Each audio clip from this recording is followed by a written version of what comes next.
You know, we really do appreciate you guys watching, and we appreciate your requests.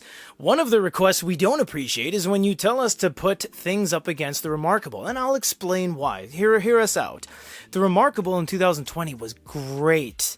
This was the thing you wanted. They sold 1 million units of this. That speaks volumes. But then you want us to put it against things like the Tab Ultra, which absolutely steamrolls over this. You kind of set us up for failure. But let's look at it objectively and show you guys the ins and outs of both of these units. On the left is the Remarkable, on the right is the Tab Ultra C. And just to keep this completely fair, we're not even using an Onyx or a Remarkable pen, we'll be using the iReader pen, which actually has the exact same graphite felt composite tips from Wacom that you will find on the Remarkable and the Onyx, so it's a moot point. On the Remarkable, there's no applications. There's nothing you can do. You can do books, notes. That's it. On this, you can do literally everything. In fact, you can download the Remarkable app from Google Play and sync all your notes back and forth. So this has just endless possibilities, whereas this ends at note-taking. So that's all we're going to show today, because that's all it can do, and that's the fairest comparison. Can't say let's watch some videos, or let's go and do some dual speaker audio comparisons or some speed modes, because it can't do any of that. Whereas the Onyx has everything in the kitchen sink. It's got expandable storage via SD card, which Onyx is kind of bringing back. So let's make some notes, shall we? We will choose a blank page on both of these, like so, erase the entire thing, and get going. What can these two do? First thing I want to draw attention to is this is the exact same shot with the exact same lighting. That looks more white. Look how white that looks compared to the polymer background that we use here. Look how gray that looks.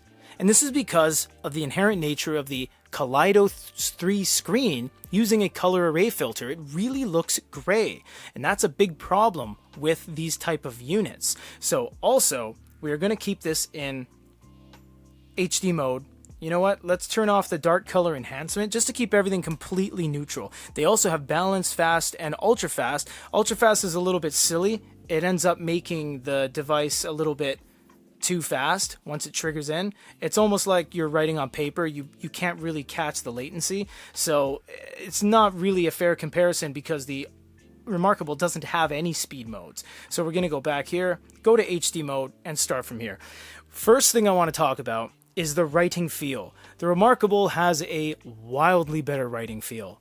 It is realistic. Actually, that's subjective, because some people actually like writing on an iPad screen. So they say, I like the glidey nature. Totally for you. But in terms of realism, I'll say, Remarkable is one of the top 5 of realistic writing.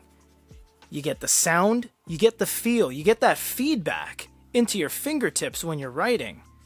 You hear it. It's not as good as the Fujitsu, it's not as good as some of the plastic-based screens, but it's darn good for a glass one. The Onyx is just slippery, slidey, glass, LCD, LED-esque, and I'm using the same pen. It's just all over the place. I don't have any grip on the page, and this is not even flat, because there's a huge camera bump on the corner, so the thing ends up just flipping all over the place, whereas the Remarkable lays flush, and it's got little rubber stoppers to dampen everything on the side. So that's really nice of the Remarkable. But that's where it ends. That's actually where it ends, because the Remarkable can't do anything else. That's not me talking. That's not us talking. It just can't. It's just note-taking. And you can't even use it at night, because unfortunately, if you try to use it at night, for the sake of the camera, we'll leave it on a little bit to prove our point. But once this gets dark, that's it. You can't see it. But the Onyx you can always see because it has a glow light. This is one of the things that holds the Remarkable back immensely, is that there's just really no excuse for that. Even back in 2020, we had large screen devices like the Mima since 2018 that had glow lights on it. But that aside, let's check some things out. If we go to pencil, you can actually customize 5 pens and pencils, all with 16 different colors on the Onyx, and switch between them as you see fit. We're going to go to a pencil, we'll go purple, just to show you guys that the Onyx has a very good pencil, but it just doesn't really look as real as the Remarkable. The Remarkable is almost like you're using an actual pencil. Look at that. You can't even see it. It's dusting the page. Not only does it do tilt and pressure sensitivity, does them at the same time. Manufacturers across the board do tilt now. Onyx does tilt. You can see right there, does tilt on there now. But it doesn't do it as good as the Remarkable. Look how real that is. You can fade it off too. It's so real, you'd almost trick me in thinking this is a real pencil. That is a very good feature to have. I absolutely love it. You can erase all on both of these as well by clicking the erase all, or you can use the eraser at the back of the pen if you have one. You get some line thicknesses and you get a bunch of pens. I believe you get 9 of them right there, and the Onyx you get 5, and you do have pressure sensitivity on both of these. In terms of layers, you do have layers on both, and both of them will go up to 6, so there'll be 5 layers plus a template layer. If you guys don't know what layers are, we'll just touch on it real quick. If I'm on layer 1 on both of these, like this, and then I go over to layer 2, and then I write something on it, like that, then I proceed to erase what I just wrote, it's only going to affect the top layer. So that's really cool that you can kind of mess around with layers here. You both have the selector tool, so you can select a range like that. You can use the lasso tool like that. You can move them around like so. You can change the aspect ratio. You can stretch them. You can do all that kind of fun stuff. You get text on both of these as well, so you can add some text. Just write my name on there. Boom. Tap out. And away you go. And you know what's cool? Both of these have keyboards now. They both have keyboard attachments. This one has, granted, a little bit more of an expensive one at around $200 US, which is 60% of the device's cost, unfortunately. This one is a little bit cheaper, and they both do pretty much the exact same thing.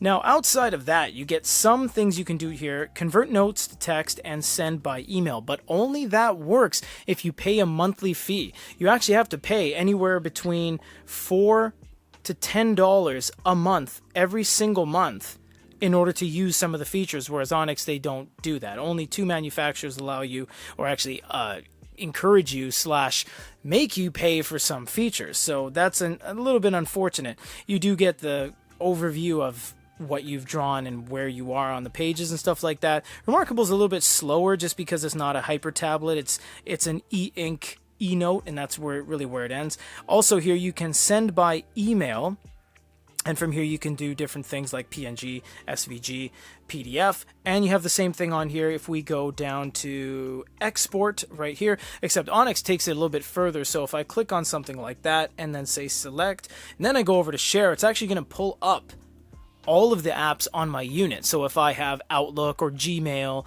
or Facebook Messenger or WhatsApp, I can instantly share what I've drawn, what I've written, what I've signed, and send it right over. So that's really nice that both of these have their own kind of exports and stuff.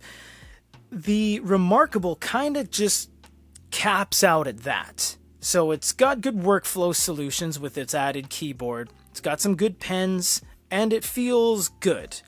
But when it comes to the features, they kind of run out of steam, because this has everything that this does, except more and better. For example, if I go to insert, I can insert recorder images, attachments, links, hyperlinks, links to files hosted on the internet.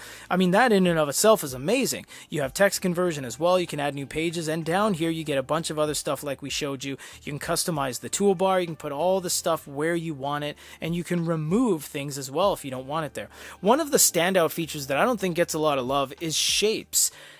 It would take you forever to draw some of these. For example, just look at this real quick. If I wanted a circle, and I wanted a green circle, very thick, with a broken, inconsistent line, in one fell swoop I've made that for drafting purposes.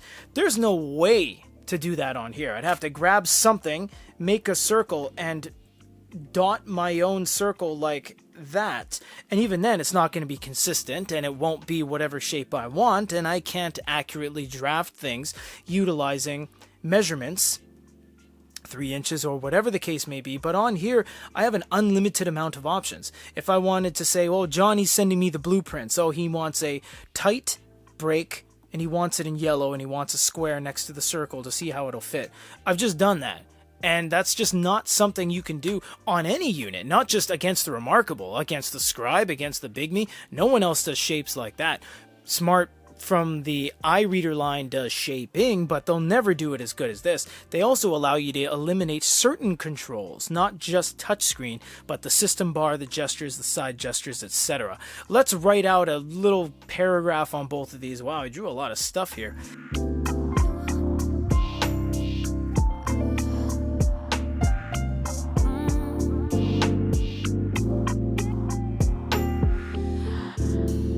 Yeah, the Remarkable is better to feel your pen on the surface. It's a better feel. That's it. But when it comes to usability, you can't argue with the facts. I mean, you can choose endless options on here. If I wanted to do a pink base, move over to a yellow pencil, and then over to my black paintbrush, within seconds I have all of those options. It's just not a contest when it comes to features, because back in 2020, as we said at the top of the hour, the Remarkable was the absolute top of the ranks. This is what you wanted. That's why they sold so many.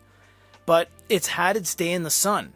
It just can't keep up anymore. That's what's happening here. They charge you monthly to use it. You don't even get a pen when you buy it.